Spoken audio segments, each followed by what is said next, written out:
Well, hello, I'm Stephen Hough. I am a pianist, also a composer and writer. My journey so far, well, goodness, it's only, I hope, halfway through. So far, it's been playing many concerts and recordings and having a wonderful life with music.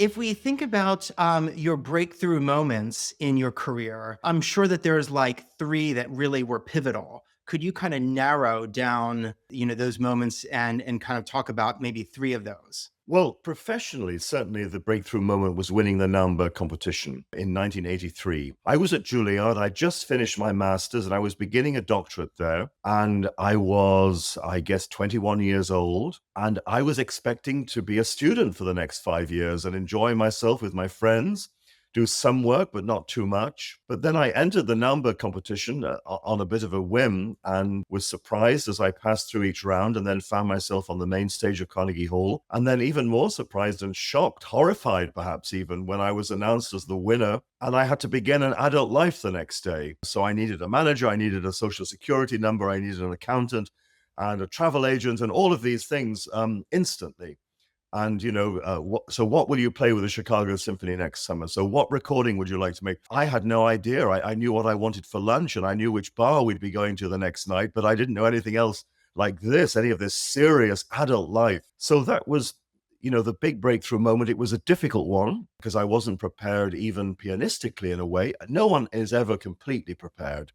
But, you really have to be able to offer a manager 10 concertos that you're ready to play tomorrow and at least one recital program. So that was something I had to learn on the job. And yeah, I was in hospital in the first year of being after that competition, just through stress and things. And I don't think people realize, I don't really know of anyone who's had a competition win who hasn't had some difficulty, some issue. It's a huge order to ask of someone. It's like I'm saying to you, tomorrow you're the president of the United States. What are you going to do?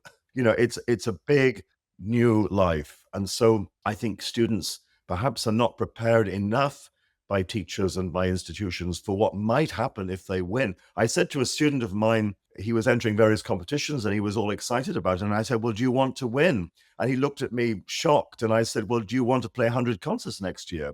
And he hadn't really thought about it. He hadn't thought whether that was the lifestyle, which means being at airports all the time, whether that's actually what you want to do. It's not whether you love music, it's whether you want that particular way of expressing yourself through music. Let's take a quick break. If you're a classical musician, you know that talent alone is not enough to be seen and heard in today's marketplace. You need visibility. Over the past 15 years, I've worked as a brand strategist in classical music, working with artists and organizations, building that visibility for them. I've helped artists win Grammy Awards and nominations, such as Jessie Montgomery and the Miró Quartet, and I've helped Yoon Chan Lim achieve global stardom through my work at the Cliburn. If you're a classical musician looking for that visibility to propel you forward to attain better engagements, reach out because I'd love to explore working with you. Simply tap the link below to explore more and schedule a time to speak with me. Now, back to the conversation.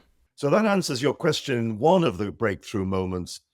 I think there were others along the way. I think my recording of Hummel piano concertos that came, I think, 3 years later was probably another breakthrough moment. It was my first gramophone award.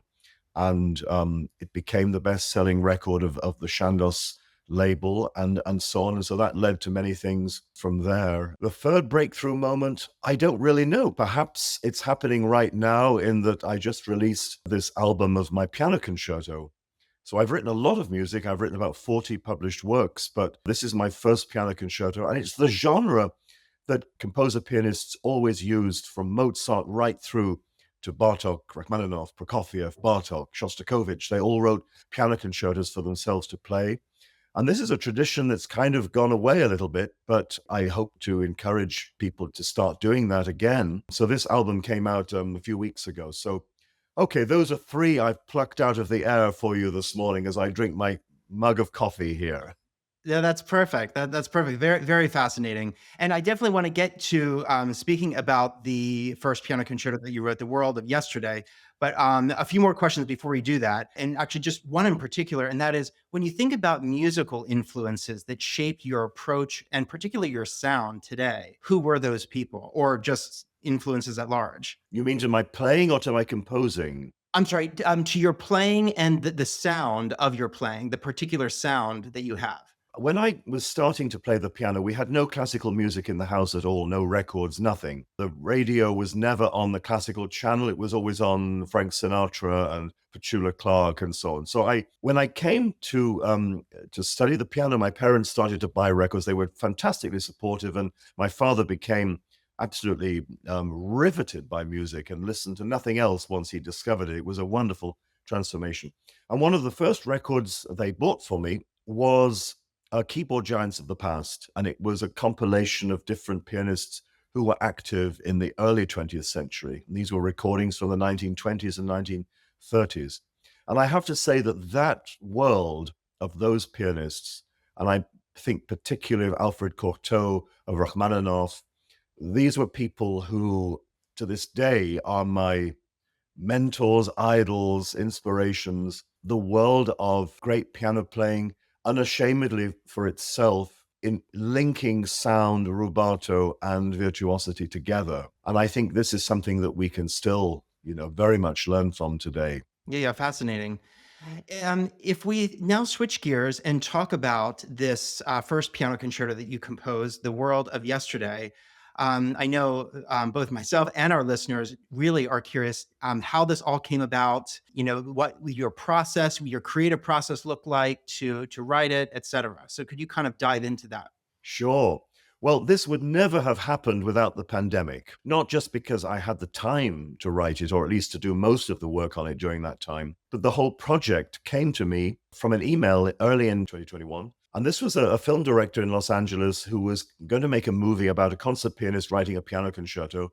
And he wanted a concert pianist to write a piano concerto to be, as it were, part of the movie, almost like a character in the movie. So this fascinated me, and normally I would have said, no, there's no way I have time, but actually I sort of did have time.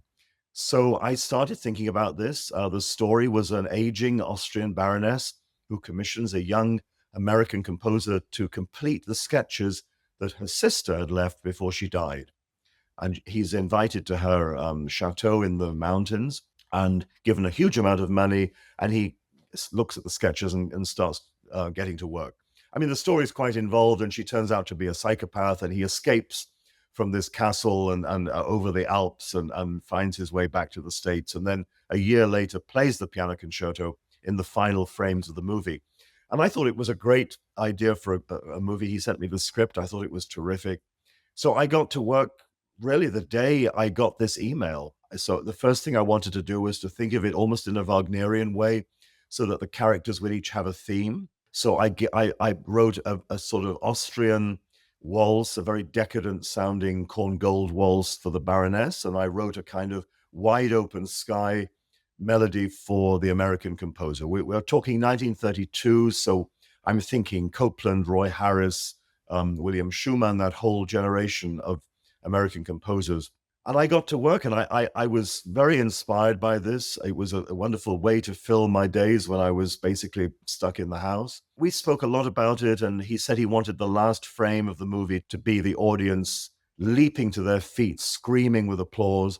So I knew that the piece had to end in a big way and in an exciting way. So I just got working away. And then the film sort of went in a different direction and fell apart, like films often do. And the director actually ended up moving to New York. And so the whole thing didn't happen.